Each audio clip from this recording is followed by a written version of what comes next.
ನೀವೇನಾದ್ರೂ ಗಡ್ಬಡ್ ಚಿರುಮುರಿ ತಿಂದಿದ್ದೀರಾ? ಹೌದು, ಶ್ರೀ ಪೇಟೆ ಆಂಜನೇಯ ದೇವಸ್ಥಾನದ ಪಕ್ಕದಲ್ಲಿ ಸಾಧಾರಣ 35 ವರ್ಷಗಳಿಂದ ಇವರು ಈ ಅಂಗಡಿನ ಇಟ್ಕೊಂಡಿದ್ದಾರೆ. ಚಿಕ್ಕದಾಗಿರುವಂತಹ ಈ ಮನೆಯಲ್ಲಿ ತುಂಬಾ ಸ್ಪೆಷಲ್ ಆಗಿರುವಂತಹ ಚರ್ಮುರಿ ಸಿಗುತ್ತೆ.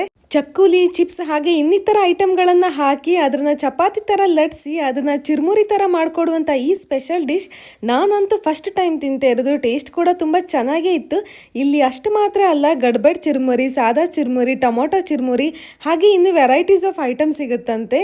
ಇವ್ರ ಹೆಸರು ಅಣ್ಣಯ್ಯ ಕಿಣಿ ಅಂತ. ಇವರು 65 ವರ್ಷಗಳಿಂದ ಈ ಕೆಲಸ ಮಾಡ್ತಿದ್ರಂತೆ. ಆದ್ರೆ ಇಲ್ಲಿ ಶಾಪ್ ಇಟ್ಟು 35 ವರ್ಷ ಆಯ್ತು. ಇಲ್ಲಿ ಅಷ್ಟು ಮಾತ್ರ ಅಲ್ಲದೆ ಇನ್ನು ಚಿಕ್ಕದಾಗಿರುವಂತ ಈ ಹಲ್ವಾ ಹಾಗೆ ಕಾಯಿನ್ ಚಾಕ್ಲೇಟ್ ಇದೆಲ್ಲ ಕೂಡ ಸಿಗುತ್ತೆ. ಇನ್ನು ಇವ್ರ ಹತ್ರ ರಸಾಯನ ಹಾಗೆ ಪೈನಾಪಲ್ ಜ್ಯೂಸ್ ಹಾಗೆ ಲೈಮ್ ಸೋಡಾ ಇದೆಲ್ಲ ಕೂಡ ಇದೆ. ಸಖತ್ತಾಗಿ ಟೇಸ್ಟ್ ಆಗಿತ್ತು. ಈ ವಯಸ್ಸಿನಲ್ಲಿ ಕೂಡ ಬಂದವ್ರ ಜೊತೆ ನಗ್ನಗಾಡ್ತಾ ಅವರಿಗೆ ರುಚಿಯಾದ ತಿಂಡಿಗಳನ್ನ ಮಾಡ್ಕೊಡ್ತಿರುವಂತಹ ಇವ್ರ ಅಂಗಡಿಗೆ ಖಂಡಿತವಾಗಿ ವಿಸಿಟ್ ಮಾಡಿ. ಇಂಥದೇ ಇಂಟ್ರೆಸ್ಟಿಂಗ್ ವಿಷಯಗೋಸ್ಕರ ನನ್ನ ಚಾನಲ್ ತಪ್ಪದೆ ಫಾಲೋ ಮಾಡಿ. Thank you.